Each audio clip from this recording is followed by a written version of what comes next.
ഇത് വിശുദ്ധനാടിൻ്റെ ചരിത്രപരമായ ഭൂമിശാസ്ത്രത്തിൻ്റെ 3-ാം പാഠമാണ്.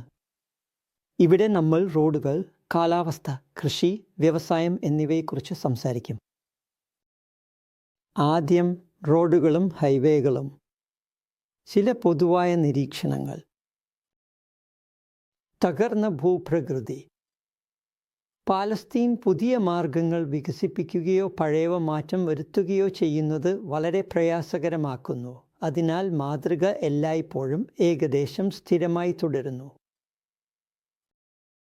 പ്രധാന റോഡ് ജംഗ്ഷനുകളിൽ ആധിപത്യം പുലർത്തുന്ന പ്രധാന സ്ഥലങ്ങളിൽ പ്രധാനപ്പെട്ട നഗരങ്ങൾ സ്ഥാപിക്കപ്പെട്ടു. നമ്മൾ മുന്നോട്ട് പോകുമ്പോൾ അവയെക്കുറിച്ച് നിങ്ങൾ അറിഞ്ഞിരിക്കണം.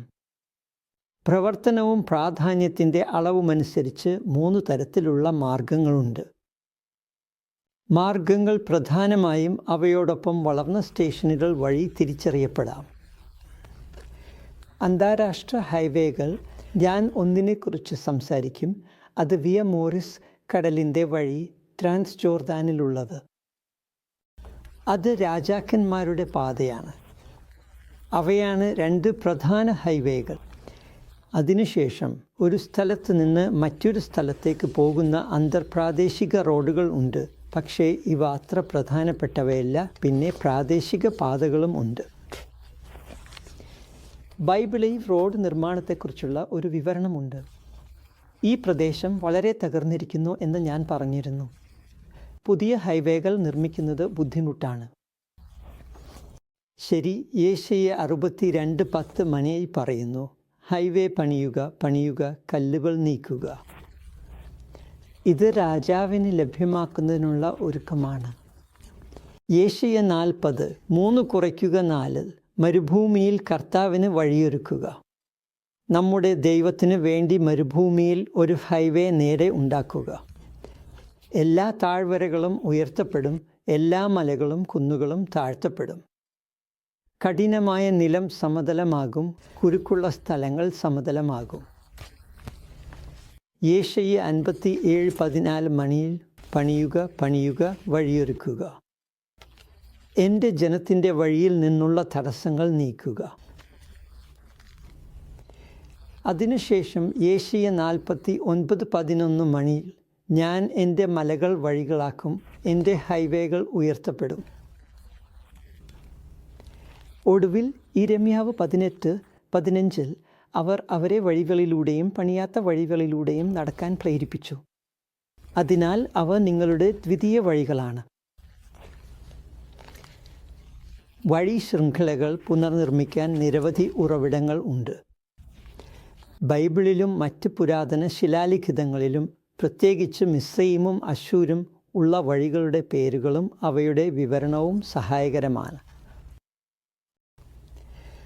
യാത്രകൾ വിവരണപ്പെടുത്തുമ്പോൾ വിഷയം സാധാരണയായി അനായാസമായി പ്രത്യക്ഷപ്പെടുന്നു. ഇത് സാധാരണയായി അവസാന ബിന്ദുക്കൾ കൊണ്ട് നിർദ്ദേശിക്കപ്പെടുന്നു. പുരാവസ്തു അന്വേഷണത്തിൽ വഴികളുടെ ശൃംഖലകൾ വെളിപ്പെട്ടിട്ടുണ്ട്. യേശയ്യ 9:1 മുമ്പ് അദ്ദേഹം സെബുലൂൻ്റെ ദേശത്തെയും നഫ്താലിയുടെ ദേശത്തെയും താഴ്ത്തിയിരുന്നു.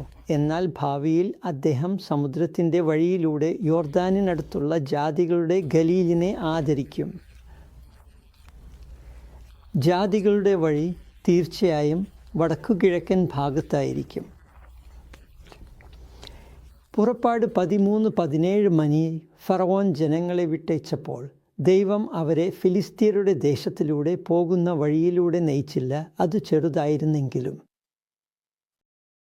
ഇപ്പോൾ ഞാൻ മിസ്രയീം തെക്കുപടിഞ്ഞാറായാണ് എന്ന് പറഞ്ഞിരുന്നു. അവർ തീരത്തുകൂടി നേരെ പോയിരുന്നെങ്കിൽ വിശുദ്ധ ദേശത്തേക്ക് ചെറുതായിരിക്കും. ഈ വഴിയിലുടനീളം മിസ്രയീം കോട്ടകൾ ഉണ്ടായിരുന്നു. ദൈവം അവരെ കോട്ടകളെ നേരിടാൻ ആഗ്രഹിച്ചില്ല. റാംസെസ് രണ്ടാമൻ്റെ ഭരണകാലത്ത് ഹോറി എഴുതിയ ആദ്യ പാപ്പിറസ് അനസ്താസി വിയ മാരിസിൻ്റെ തെക്കൻ ഭാഗത്തെക്കുറിച്ച് പറയുന്നു. ഇപ്പോൾ അതാണ് ഇവിടുള്ളത്, ഈ തെക്കൻ ഭാഗം. തീർച്ചയായും അവർ ഈജിപ്തിൽ നിന്നാണ് വരുന്നത്. അതിനാൽ അവർ ഈ റൂട്ടിൻ്റെ തെക്കൻ ഭാഗം കൈകാര്യം ചെയ്യും. ആ വഴി ഇവിടെ തീരത്തിനടുത്തായി വരുന്നത് നിങ്ങൾ ശ്രദ്ധിക്കുന്നു. അത് ഉൾനാടിലേക്ക് ഒരു ചെറിയ ദൂരമേ ഉള്ളൂ. അത് ജോപ്പ നഗരത്തിലേക്ക് പോകുന്നു. തുടർന്ന് അത് വീണ്ടും ഉൾനാടിലേക്ക് നീങ്ങി വന്ന മറ്റൊരു വഴിയുമായി ചേരുന്നു. ഇത് വിയ മാരിസിൻ്റെ ഭാഗമാണ്. പിന്നെ ഇത് ഫീനീഷ്യൻ പ്രദേശത്തേക്ക് തുടരുന്നു. അത് പ്രധാന വഴികളിൽ ഒന്നാണ്. ഇത് സിറ്റിയുടെ ബോൾ ഫിലിപ്പ് പാപ്പിറസ് അനസ്തസിയേക്കാൾ വളരെ വിശദമാണ്. ഇത് ഫെറൽസ് റൂട്ടായി പറയപ്പെടുന്നു. പക്ഷേ സിറ്റിയുടെ ബോൾ റീഫുകൾക്ക് സെലയും ഗാസയും തമ്മിൽ 20 സ്റ്റേഷനുകൾ ഉണ്ട്. ഇപ്പോൾ സെല മിസ്രയീമിലാണ്. ഇത് ഇവിടെ മാപ്പിൽ കാണുന്നില്ല.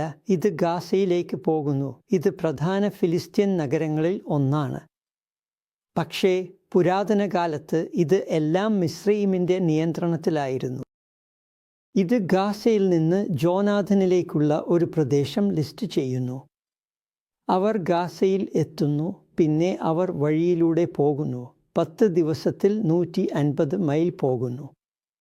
അതായത് ഒരു ദിവസം 15 മൈൽ. പക്ഷേ ഗാസയിൽ നിന്ന് യഹാംബിലേക്ക് 11 അല്ലെങ്കിൽ 12 ദിവസം എടുത്തു. അത് വെറും 75 മൈൽ മാത്രമാണ്. അവർ മുന്നോട്ട് പോകുമ്പോൾ എതിർപ്പിനെ നേരിടുന്നതുകൊണ്ടായിരിക്കാം. എസർഹഡോൺ, അമെൻഹോദെബ് എന്നിവരിൽ നിന്ന് മിസ്രയീമിൻ്റെ തെളിവുകളും നമുക്കുണ്ട്. ഇവയെല്ലാം ഈ വിയ മോറിസിൻ്റെ തെക്കൻ ഭാഗത്തുള്ള നഗരങ്ങളെക്കുറിച്ചാണ് സംസാരിക്കുന്നത്. ഇത് ചിലപ്പോൾ സമുദ്രപാത എന്ന് വിളിക്കപ്പെടുന്നു. വിയ മോറിസ് എന്നത് സമുദ്രപാതയിലൂടെ എന്നർത്ഥമാണ്. എന്നാൽ യഥാർത്ഥ സമുദ്രപാത ഇവിടെ നിന്ന് കിന്നരത്തിൽ നിന്ന് ആരംഭിക്കുന്നു, കടലോരത്തേക്ക്. അതാണ് സമുദ്രപാതയുടെ അടിസ്ഥാന മാർഗം. ഇപ്പോൾ കിങ്സ് ഹൈവേ അത് ട്രാൻസ് ജോർഡാൻ പീഠഭൂമിയിലാണ്. സംഖ്യാപുസ്തകം 20:17 മണി പറയുന്നു, ദയവായി നിങ്ങളുടെ രാജ്യത്തിലൂടെ കടന്നു പോകാൻ അനുവദിക്കൂ. ഞങ്ങൾ ഒരു വയലിലൂടെയോ മുന്തിരിത്തോട്ടത്തിലൂടെയോ കിണറ്റിൽ നിന്നുള്ള വെള്ളം കുടിക്കുകയോ ചെയ്യില്ല. ഞങ്ങൾ കിങ്സ് ഹൈവേ വഴി യാത്ര ചെയ്യും. നിങ്ങളുടെ പ്രദേശം കടന്നു പോകുന്നത് വരെ ഞങ്ങൾ വലത്തോട്ടോ ഇടത്തോട്ടോ തിരിയുകയില്ല. അതിനുശേഷം സംഖ്യാപുസ്തകം 21 കുറയ്ക്കുക 22 ഏകദേശം സമാനമാണ്. ഇവിടെ ഇസ്രായേലിയർ ഈ പ്രദേശത്തെത്താൻ ശ്രമിക്കുകയാണ്. അവർ എദോം, മോവാബ് എന്നിവിടങ്ങളിലൂടെ പോകാൻ ആഗ്രഹിക്കുന്നു. പക്ഷേ ആ 2 രാജ്യങ്ങളും അവരെ അതിന് അനുവദിക്കുന്നില്ല. സംഖ്യകൾ 21:33 മണിയിൽ അവർ തിരിഞ്ഞ് ബാഷാനിലേക്കുള്ള പാതയിലൂടെ പോയി. ബാഷാനിലെ രാജാവായ ഓഗും അവൻ്റെ മുഴുവൻ സൈന്യവും എദ്രെയിൽ യുദ്ധത്തിനായി അവരെ നേരിടാൻ പുറപ്പെട്ടു. അങ്ങനെ അവർ എദോം, മോവാബ് എന്നിവിടങ്ങൾ കടന്നുപോയി. ഈ പ്രദേശത്ത് എത്തിയപ്പോൾ ബാഷാനിൽ ഓഗ് അവരെ നേരിടാൻ പോകുന്നു. രാജാവിൻ്റെ പാത ട്രാൻസ് ജോർഡാൻ ഉയരം മുഴുവൻ നീളത്തിൽ കടന്നു പോകുന്നു. ഇത് ഡമാസ്കിലേക്ക് വ്യാപിക്കുന്നു. ഇത് ഈ മാപ്പിൽ നിന്ന് വടക്കുകിഴക്കായി സ്ഥിതി ചെയ്യുന്നു എന്ന് ഞാൻ വിശ്വസിക്കുന്നു. ഇത് വിയ മോറിസിന് ഒരു മത്സരക്കാരനാണ്. പ്രത്യേകിച്ച് ദക്ഷിണ അറേബ്യയിൽ നിന്നുള്ള സുഗന്ധവ്യഞ്ജനങ്ങൾക്ക് വളരെ പ്രധാനമാണ്. ട്രാൻസ് ജോർഡാൻ പ്രദേശത്തും രാജാവിൻ്റെ പാതയിലും ഉപയോഗിക്കുന്ന 2 മാർഗങ്ങളുണ്ട്. നിങ്ങൾ ശ്രദ്ധിക്കുമെങ്കിൽ ഇവിടെ എത്തുന്ന ഒരു മാർഗമുണ്ട്. പിന്നെ ഈ മാപ്പിൽ പൂർത്തിയാകാത്ത മറ്റൊരു മാർഗവും കാണിക്കുന്നു. ഇത് കൂടുതൽ അകത്തുള്ള ഭാഗത്തേക്കാണ്. ഇത് യാത്ര ചെയ്യാൻ ഏറ്റവും എളുപ്പമാണ്. പക്ഷേ നിങ്ങൾക്ക് വെള്ളം കുറവാണ്. ഇത് വഴിയിലുടനീളം വിവിധ നഗരങ്ങളെ കാണാൻ നല്ലതാണ്. പക്ഷേ ഓരോ വാടികളിലും താഴേക്ക് പോയി വീണ്ടും മുകളിലേക്ക് വരേണ്ടതുണ്ട്. അതിനാൽ ഇവ രണ്ടിനും അവരുടെ പ്രശ്നങ്ങളുണ്ട്. ട്രാൻസ് ജോർഡാനിലെ പ്രധാന കുടിയേറ്റങ്ങൾ എല്ലായ്പ്പോഴും രാജാവിൻ്റെ പാതയിലൊടുവിൽ സ്ഥിതി ചെയ്യുന്നവയായിരുന്നു.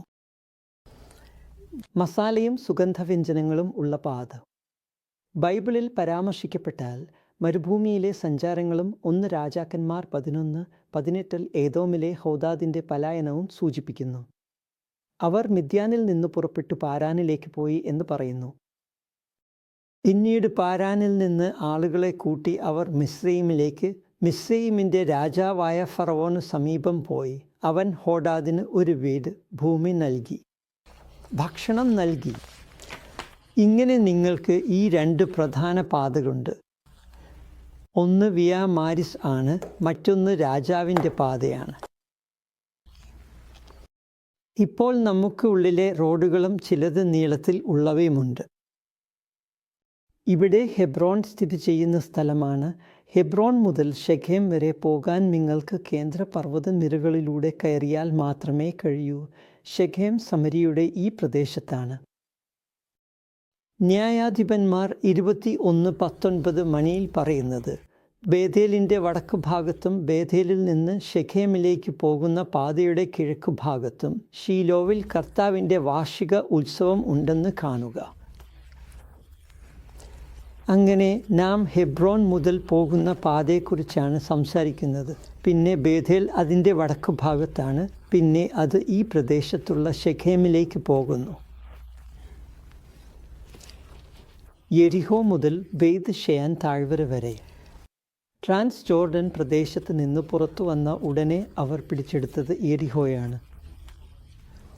ഇവിടെ യെരിഹോ ഉണ്ട്.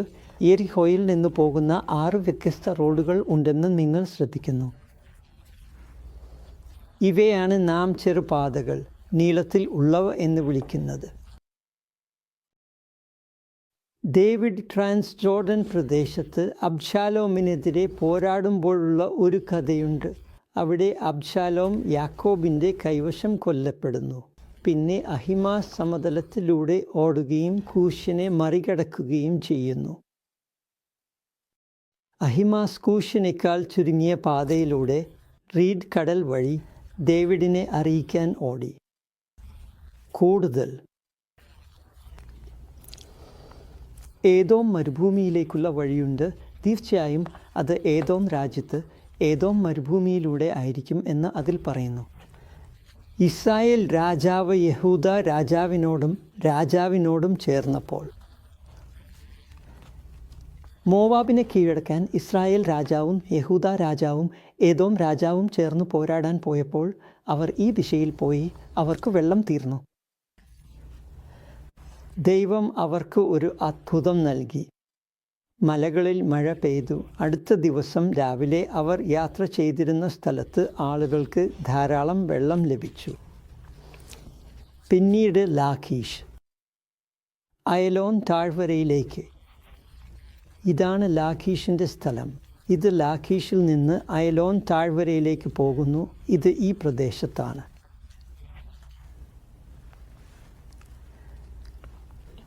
കർത്താവ് അവരെ ഇസ്രായേലിൻ്റെ മുമ്പിൽ കുഴപ്പത്തിലാക്കി. ഗിബെയോനിൽ ഇസ്രായേൽ അവരെ മഹാജയം നേടി തോൽപ്പിച്ചു. ഇസ്രായേൽ അവരെ ബേത്ത് ഹോറോൻ വഴി പിന്തുടർന്നു. അസേക്കയും മക്കേദയും വരെ അവരെ വെട്ടിവീഴ്ത്തി. ബാബിലോൺ രാജാവിൻ്റെ സൈന്യം യെരൂശലേമിനെയും യഹൂദയിലെ മറ്റ് നഗരങ്ങളെയും ലാഖീഷും അസേക്കയും അവശേഷിച്ച ഏകകോട്ടകളായ നഗരങ്ങളെ ആക്രമിക്കുമ്പോൾ ലാഖീഷും യെരൂശലേമും അശ്ശൂർക്കാരാൽ വളഞ്ഞിരിക്കുന്നു. ഇതും ഇപ്പോഴും പിടിച്ചു നിൽക്കുന്ന നഗരങ്ങളിൽ ഒന്നാണ്. പിന്നെ നെഗെവിലെ അക്ഷാംശ റോഡുകൾ. കേദേശ് ബാർനേയിൽ നിന്ന് തെക്കൻ അറാബയിലേക്ക്. ആവർത്തനം 1:19 മണിയിൽ പറയുന്നത്, കർത്താവ് ഞങ്ങളോട് കൽപ്പിച്ചതുപോലെ ഞങ്ങൾ ഹോരേബിൽ നിന്ന് പുറപ്പെട്ടു.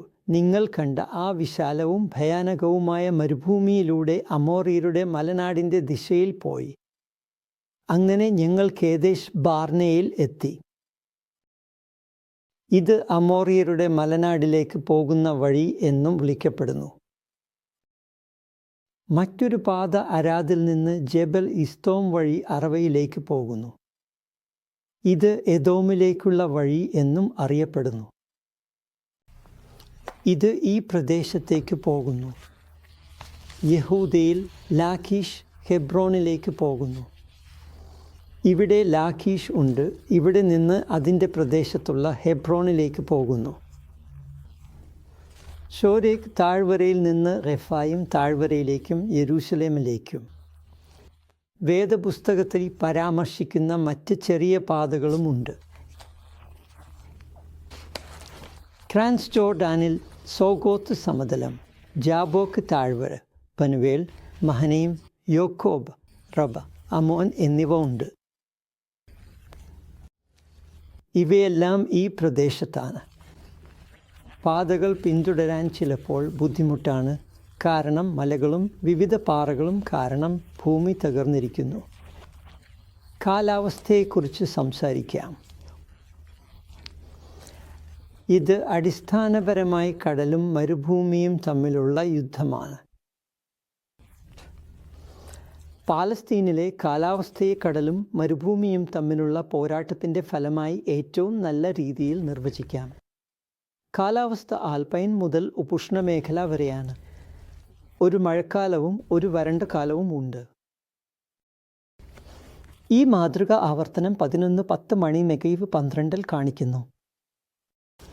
ഇവിടെ ദൈവം അവർ പോകുന്ന പ്രദേശത്തെ ഈജിപ്തും മെസോപ്പൊട്ടാമിയയും തമ്മിൽ താരതമ്യം ചെയ്യുന്നു.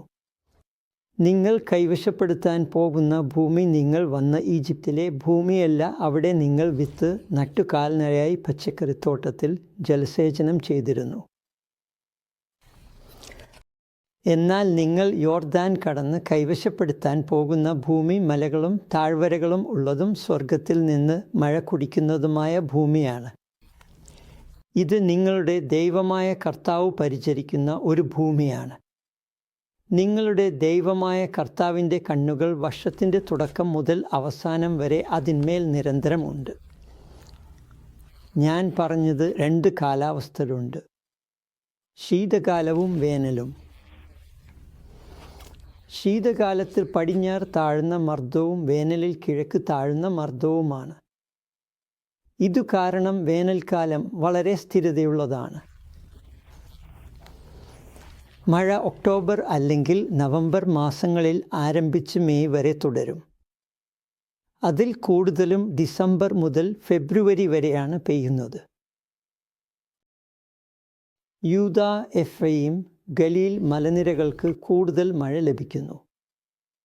നിങ്ങൾ ശ്രദ്ധിക്കേണ്ടത് ഇവ വടക്കു ഭാഗത്താണ്. യൂദ, എഫ്രയീം ഇവിടെ യൂദയുടെ മുകളിലാണ്. ഗലീലിയിലാണ് ഏറ്റവും കൂടുതൽ മഴ ലഭിച്ചത്. വരൾച്ച വർഷങ്ങളിൽ മോവാബിന് കൂടുതൽ മഴ ലഭിക്കാം. അതും ഒരു രസകരമായ പ്രതിഭാസമാണ്. എന്നാൽ നിങ്ങൾക്ക് തെക്കോട്ട് പോകുമ്പോൾ മഴ കുറച്ച് കുറയുന്നു. മറ്റൊരു കാര്യം, ഇവിടെ മലനിരകളുണ്ട്. മധ്യധരണ്യ സമുദ്രത്തിൽ നിന്ന് കാറ്റ് വരുമ്പോൾ ഈ മലനിരകളിലൂടെ ഉയരുമ്പോൾ പിന്നീട് മലനിരകളുടെ പടിഞ്ഞാറൻ ഭാഗത്ത് മഴ ലഭിക്കും. കാറ്റ് ഉയർന്ന് തണുത്ത് മഴ പടിഞ്ഞാറ് ലഭിക്കുന്നതിനാൽ ചിലപ്പോൾ കിഴക്കൻ ഭാഗത്ത് മഴയില്ല. മറ്റേ വശത്ത് താഴേക്ക് പോകുമ്പോൾ കാറ്റ് ചൂടാകുന്നു. അതിനാൽ ഈർപ്പം നഷ്ടപ്പെടുന്നില്ല. മഴയെ മുൻമഴയും പിന്മഴയും അല്ലെങ്കിൽ ആദ്യം മഴയും പിന്നീട് മഴയും എന്ന് വിളിക്കുന്നു. മുൻമഴ ഒക്ടോബർ, നവംബർ മാസങ്ങളിൽ വരുന്നു. ഇത് മണ്ണിനെ കൃഷിക്ക് തയ്യാറാക്കുന്നു. പിന്മഴ വിളവെടുപ്പിന് മുമ്പ് വരുന്നു. ഇത് വിളവെടുപ്പിന് സഹായിക്കുന്നു. ആവർത്തനം 11, 13, 17 എന്നിവയിൽ ശരത്കാലവും വസന്തകാലവും മഴയെക്കുറിച്ച് പറയുന്നു. യിരെമ്യാവിൽ 5.24 കാലാനുസൃതമായി ശരത്കാലവും വസന്തകാലവും മഴ നൽകുന്നവൻ, വിളവെടുപ്പിൻ്റെ സ്ഥിരമായ ആഴ്ചകളെ ഉറപ്പു നൽകുന്നവൻ. ഹോശേയിൽ 6.3 അവൻ ശീതകാലമഴ പോലെയും ഭൂമിയെ നനയിക്കുന്ന വസന്തകാലമഴ പോലെയും നമ്മളെ സമീപിക്കും. മഴയെ അനുഗ്രഹമായി കണക്കാക്കാം എന്ന് ശ്രദ്ധിക്കുക. യോവേൽ 2.23 അവൻ നിങ്ങൾക്ക് മുമ്പത്തെ പോലെ ശരത്കാലവും വസന്തകാലവും ധാരാളം മഴയ്ക്കുന്നു. സെഖര്യാവിൽ 10.1 വസന്തകാലത്ത് മഴയ്ക്കായി കർത്താവിനോട് അപേക്ഷിക്കുക. കർത്താവാണ് മേഘങ്ങളെ ഉണ്ടാക്കുന്നത്. അവൻ മനുഷ്യർക്കും നിലത്തിലെ സസ്യങ്ങൾക്കും മഴ നൽകുന്നു. ഇയ്യോബ് 29.23 അവർ മഴയ്ക്കായി കാത്തിരിക്കുന്നതുപോലെ എന്നെ കാത്തിരുന്നു. എൻ്റെ വാക്കുകൾ വസന്തകാലമഴ പോലെ ആസ്വദിച്ചു. ഇവിടെ ഇയ്യോബ് വിവിധ മഴകളെ താൻ ജനങ്ങൾക്ക് നൽകുന്ന അനുഗ്രഹമായി കാണുന്നു എന്ന് ശ്രദ്ധിക്കുക. ഇപ്പോൾ മഴയ്ക്ക് പുറമേ നമുക്ക് മഞ്ഞുമുണ്ട്. മഞ്ഞു വളരെ പ്രധാനമാണ്. ഇത് വേനലിൽ പടിഞ്ഞാറൻ നെഗറ്റീവ്. ഷെഫില ഈ പ്രദേശം കാർമൽ മല, ജസ്രീൽ താഴ്വര എന്നിവിടങ്ങളിൽ വരുന്നു. ഇത് കാർമൽ മലയും ജസ്രീൽ താഴ്വരയും ആണ്. ദൈവം ആകാശത്തിൻ്റെ മഞ്ഞുകൊണ്ടും ഭൂമിയുടെ പുഷ്ടി കൊണ്ടും സമൃദ്ധമായ ധാന്യവും വീഞ്ഞും നിനക്ക് തരട്ടെ. 2 ശമൂവേൽ 1.21 ഗിൽബോവ പർവ്വതങ്ങളെ. ഇത് ദാവീദ് ശൗലിനും യോനാഥാനുമായി എഴുതിയ വിലാപഗീതത്തിലാണ്. മഞ്ഞോ മഴയോ നിനക്ക് ഉണ്ടാകാതിരിക്കട്ടെ, വഴിപാട് ധാന്യം വിളയുന്ന വയലുകൾ നിനക്ക് ഉണ്ടാകാതിരിക്കട്ടെ. അങ്ങനെ ഗിൽബോവ പർവ്വതം ശപിക്കപ്പെട്ടിരിക്കുന്നു. നിന്റെ വാസസ്ഥലം ഭൂമിയുടെ സമൃദ്ധിയിൽ നിന്നും സ്വർഗത്തിലെ നനവിൽ നിന്നും അകന്നിരിക്കും. ഇത് യാക്കോബ് തൻ്റെ മകൻ ഏശാവിനോട് പറയുന്നതാണ്. ഹോശേയ 6.4 എഫ്രയീമേ, ഞാൻ നിന്നെന്ത് ചെയ്യുക? യഹൂദ, ഞാൻ നിന്നെന്ത് ചെയ്യുക? നിങ്ങളുടെ സ്നേഹം പ്രഭാത മഞ്ഞുപോലെയും വേഗം അപ്രത്യക്ഷമാകുന്ന പ്രഭാത നനവ് പോലെയും ആണ്. ഫലഭൂയിഷ്ഠ ചക്രവും കാലാവസ്ഥാ ഉത്സവങ്ങളും, പ്രത്യേകിച്ച് ഉഗാരിറ്റിക് സാമഗ്രിയിൽ തെളിവുകളുണ്ട്. 1 ആഖ്യത് 44 കുറയ്ക്കുക 46. 7 വർഷം ബാൽ പരാജയപ്പെട്ടെ, 8 വർഷം മേഘങ്ങളുടെ സവാരി, മഞ്ഞുമില്ലാതെ മഴയില്ലാതെ, 2 ആഴികളുടെ കോലാഹലമില്ലാതെ, ബാലിൻ്റെ നാദത്തിൻ്റെ നന്മയില്ലാതെ. ഇവയാണ് ബാലിനെക്കുറിച്ച് പറയുന്ന ഉഗാരിറ്റിക് സാമഗ്രികൾ. ഇസ്രായേൽ പറയുന്നത് പോലെ, യഹോവ ചെയ്യുന്നത് പോലെ ബാൽ ചെയ്യണമെന്ന് കരുതപ്പെടുന്നു. യൂക്കറിസ്റ്റിക് 67 പറയുന്നത്, ഞങ്ങൾ ദബീറിൻ്റെ നന്മയുള്ള ഭൂമിയിലേക്ക്, ശാലോമത്തിൻ്റെ മനോഹരമായ വയലുകളിലേക്ക് എത്തി. ഞങ്ങൾ ഭൂമിയിൽ വീണുകിടക്കുന്ന ബാലിനെ കണ്ടു. അന്യനായ ബാൽ മരിച്ചിരിക്കുന്നു. ഭൂമിയുടെ പ്രഭു രാജകുമാരൻ നശിച്ചിരിക്കുന്നു. അതുകൊണ്ട് തന്നെ മഴയില്ലായ്മയുടെ കാരണത്തെക്കുറിച്ചുള്ള ചോദ്യത്തിന് ഉത്തരം ലഭിക്കുന്നു. കാരണം ആൻ മരിച്ചിരിക്കുന്നു. ലേവ്യ പുസ്തകത്തിലെ 25 അധ്യായത്തിലെ ബൈബിൾ വസ്തുക്കളിൽ അവർക്കൊരു വിശ്രമ ശബ്ബത്ത് ഉണ്ടെന്ന് നിങ്ങൾ പറയുന്നു.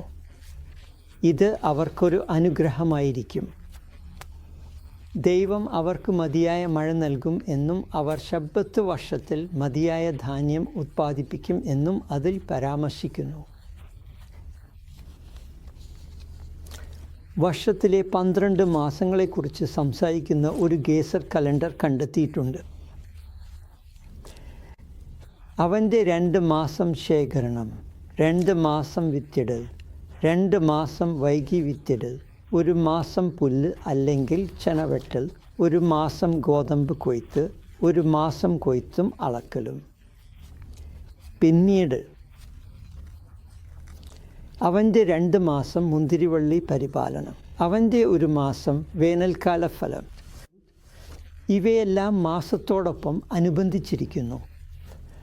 അതിനാൽ ഇത് സെപ്റ്റംബർ, ഒക്ടോബർ മാസങ്ങളിൽ ആരംഭിച്ച് അവസാന കൊയ്ത്ത് എത്തുമ്പോൾ ഓഗസ്റ്റ്, സെപ്റ്റംബർ വരെ പോകുന്നു എന്ന് പറയാം. പാലസ്തീനിൽ നമുക്ക് ധാരാളം കൃഷിയുണ്ട്. ആവർത്തനം 11.9 അത് പാലും തേനും ഒഴുകുന്ന ഒരു ദേശമാണ്. തീർച്ചയായും അതിനർത്ഥം പാൽ കന്നുകാലികളിൽ നിന്നോ ആടുകളിൽ നിന്നോ ആണെന്നാണ്. അവ പാല് നൽകുന്നു. തേൻ ഭൂമി ഉൽപ്പാദിപ്പിക്കുന്നതാണ്. ഗോതമ്പും യവവുമുള്ള ഒരു ഭൂമി. മുന്തിരിവള്ളി, അത്തിവൃക്ഷങ്ങൾ, മാതളനാരങ്ങ്, ഒലിവ് എണ്ണ, തേൻ. 1 രാജാക്കന്മാരിൽ ഓരോ ദിവസത്തേക്കുമുള്ള ശലോമോൻ്റെ വിഭവങ്ങൾ നമുക്കുണ്ട്. അവ വളരെ വിപുലമാണ്. ഭൂമി 12 പ്രദേശങ്ങളായി വിഭജിച്ചിരിക്കുന്നു. ഓരോ പ്രദേശവും വർഷത്തിലെ ഓരോ മാസത്തിനും ഉത്തരവാദിത്തമാണ്. പിന്നെ മൃഗസംരക്ഷണവുമുണ്ട്. റൂബേന്യരും ഗാദ്യരും വളരെ വലിയ കന്നുകാലി കൂട്ടങ്ങളും ആടുമാടുകളും ഉണ്ടായിരുന്നു. അവർ യോർദാൻ നദി കടന്ന് കനാൻ പ്രവേശിക്കാൻ ആഗ്രഹിച്ചില്ല. അങ്ങനെ അവർ ജാസിർ, ഗിലെയാദ് പ്രദേശങ്ങൾ കന്നുകാലികൾക്ക് അനുയോജ്യമാണെന്ന് കണ്ടു. അതിനാൽ അവിടെ താമസിക്കാൻ അവർക്ക് അനുവാദം ലഭിച്ചു. ദാവീദിൻ്റെ കാലത്ത് ശൗലിൽ നിന്ന് ഓടിക്കൊണ്ടിരിക്കുമ്പോൾ കർമ്മേലിന് സമീപം ഒരു സമ്പന്നനായ മനുഷ്യൻ ഉണ്ടായിരുന്നു. അവന് 1000 കോലാടുകളും 3000 ചെമ്മരിയാടുകളും ഉണ്ടായിരുന്നുവെന്നും അവ കർമ്മേലിൽ രോമം കത്തിക്കുന്നുണ്ടെന്നും അതിൽ പറഞ്ഞിരുന്നു. അപ്പോഴാണ് നവാലിൻ്റെ ഭാര്യ അവനെ കണ്ടുമുട്ടി അവൻ ആഗ്രഹിച്ചിരുന്ന ഭക്ഷണം നൽകുന്നത്. വടക്കൻ നെഗേവ് ആടുമാടുകൾക്ക് ഒരു മേച്ചിൽ പ്രദേശമാണ്. ഉസിയാവ് മരുഭൂമിയിൽ ഗോപുരങ്ങൾ പണിതു പല കിണറുകളും കുഴിച്ചു. കാരണം അവന് മലഞ്ചെരിവിലും സമതലങ്ങളിലും ധാരാളം കന്നുകാലികൾ ഉണ്ടായിരുന്നു. അവൻ്റെ മലകളിലെ വയലുകളിലും മുന്തിരിത്തോട്ടങ്ങളിലും ജോലി ചെയ്യുന്ന ആളുകൾ ഉണ്ടായിരുന്നു. സസ്യഭൂമികളിലും, കാരണം അവൻ മണ്ണിനെ സ്നേഹിച്ചിരുന്നു. പിന്നീട് സുഗന്ധദ്രവ്യങ്ങളും ഔഷധബാമും ഉണ്ടായിരുന്നു. പക്ഷേ ഇത് യഥാർത്ഥ ഇസ്രായേലിൽ നിന്നല്ല, യോർദാന് അപ്പുറം നിന്നാണ് വരുന്നത്. ജോസഫിൻ്റെ കാലത്ത് ഒട്ടകങ്ങൾ വന്നു. ഒട്ടകങ്ങളുടെ പുറത്ത് സുഗന്ധദ്രവ്യങ്ങൾ, തൈലം, മൂർ എന്നിവ നിറച്ചിരുന്നു. അതിനാൽ അവർ ഈജിപ്തിലേക്ക് പോകാൻ പോകുകയാണെന്ന് നമുക്കറിയാം. അങ്ങനെ അവർ യോസേഫിനെ അവർക്ക് വിറ്റു. ഉൽപ്പത്തി 43:11 യാക്കോബ് തൻ്റെ പുത്രന്മാരോട് അല്പം തൈലം, അല്പം തേൻ, കുറച്ച് സുഗന്ധവ്യഞ്ജനങ്ങൾ, മൂർ, കുറച്ച് പിസ്ത, ബദാം എന്നിവ കൊണ്ടുപോകാൻ പറയുന്നു. അവൻ അവർക്ക് ഭക്ഷണം നൽകുന്ന ആൾക്കു സമ്മാനമായി ഇവ കൊണ്ടുപോകാനാണ് ഉദ്ദേശിക്കുന്നത്. യിരെമ്യാവ് ഗിലെയാദിലെ തൈലത്തെക്കുറിച്ച് സംസാരിക്കുന്നു. അതിനാൽ ഈ പ്രദേശത്ത് ഔഷധമായി ഉപയോഗിക്കുന്ന തൈലമുണ്ട്.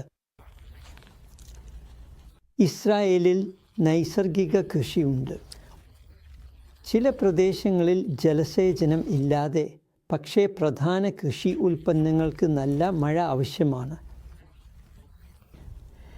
അവർ മിസ്രയീമിൽ ചെയ്തതുപോലെ വയലുകൾക്ക് ജലസേചനം ചെയ്യില്ലെന്ന് അദ്ദേഹം പറഞ്ഞു. പക്ഷേ ദൈവം മഴ അയക്കും. ആവർത്തന പുസ്തകത്തിൽ 7:8 നിങ്ങളുടെ ദൈവമായ യഹോവ നിങ്ങളെ നല്ലൊരു ദേശത്തിലേക്ക് കൊണ്ടുപോകുന്നു. നദികളും കുളങ്ങളും ഉള്ള ഒരു ദേശം, താഴ്വരകളിലും കുന്നുകളിലും ഉറവകൾ ഒഴുകുന്നു. ഗോതമ്പും യവവും മുന്തിരിവള്ളിയും അത്തിവൃക്ഷങ്ങളും മാതളനാരങ്ങയും ഒലിവ് എണ്ണയും തേനും ഉള്ള ഒരു ദേശം. അപ്പത്തിന് കുറവില്ലാത്ത, നിങ്ങൾക്ക് ഒന്നും കുറവില്ലാത്ത ഒരു ദേശം. ശിലകൾ, ഇരുമ്പും കുന്നുകളിൽ നിന്ന് താമ്രം ഖനനം ചെയ്യാവുന്ന ഒരു ദേശം. ഈ പ്രദേശത്ത് ചെറിയൊരു വ്യാപാരവും ഉണ്ടായിരിക്കാം. കാരണം അവർക്ക് ഒട്ടകങ്ങളും പെൺകഴുതകളും ഉണ്ടായിരുന്നു എന്ന് പറയുന്നുണ്ട്. അവ വസ്തുക്കൾ കൊണ്ടുപോകാൻ ഉപയോഗിച്ചിരുന്നു. അവർ വ്യാപാര പാതകൾ ഉപയോഗിച്ചു. ഒന്നാമത് സമുദ്രപാതയോ അല്ലെങ്കിൽ വിയ മോറിസോ, മറ്റൊന്ന് രാജാവിൻ്റെ പാതയോ ആയിരുന്നു. സോളമൻ്റെ കാലത്ത് ചില നാവിഗേഷൻ ഉണ്ടായിരുന്നുവെന്ന് നമുക്ക് അറിയാം. ഗൾഫിലെ എത്സിയോൺ ഗെബറിൽ അദ്ദേഹം കപ്പലുകൾ നിർമ്മിച്ചു. അദ്ദേഹത്തിൻ്റെ ആളുകൾ കടലിൽ പരിചയമുള്ള ഫൊനീഷ്യന്മാരോടൊപ്പം പോയി 3 വർഷത്തിലൊരിക്കൽ സോളമന് വേണ്ടി സാധനങ്ങൾ കൊണ്ടുവരുമായിരുന്നു.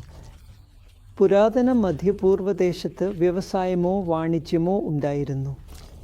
മരം ഫീനീഷ്യയുടെ പ്രധാന ഉൽപ്പന്നമാണ്. അതിനാൽ മിക്കവാറും മരം ഇസ്രായേലിൻ്റെ വടക്കു ഭാഗത്തു നിന്ന് വരും. അവിടെ നിന്നാണ് നിങ്ങൾക്ക് ദേവദാരു, പൈൻ, ഫർ മരങ്ങൾ ലഭിക്കുന്നത്. സിനീർ, അതായത് ഹെർമോൻ മലയിൽ നിന്ന് ഫർ മരങ്ങൾ, ലെബനോനിൽ നിന്ന് ദേവദാരു, ബാഷാനിൽ നിന്ന് ഓക്ക് മരങ്ങൾ, സൈപ്രസിൽ നിന്നുള്ള പൈൻ മരങ്ങളും കൊണ്ടുവന്നു. അങ്ങനെ അവർ മെഡിറ്ററേനിയൻ കടലിലേക്ക് സൈപ്രസ് ദേശത്തേക്ക് പോയി. ഈജിപ്തിലെ ഫൊനീഷ്യൻ വാണിജ്യത്തിന് സേവനം നൽകിയിരുന്ന മറ്റു വാണിജ്യ ഉൽപ്പന്നങ്ങൾ ചണത്തിൽ നിന്ന് നിർമ്മിച്ച ലിനൻ ആയിരുന്നു. മുൻകാലങ്ങളിൽ അവൾ വെങ്കൽ ഭരണി പാത്രങ്ങൾ, വിലയേറിയ രത്നങ്ങൾ, സ്വർണം, കയറുകൾ കൊണ്ട് നിർമ്മിച്ച നിറമുള്ള പരവതാനികൾ എന്നിവയും നിർമ്മിച്ചിരുന്നുവെന്ന് അറിയുക. ബൈബിൾ കാലഘട്ടത്തിൽ വ്യാപാരം വളരെ സജീവമായിരുന്നുവെന്ന് നിങ്ങൾക്ക് കാണാം.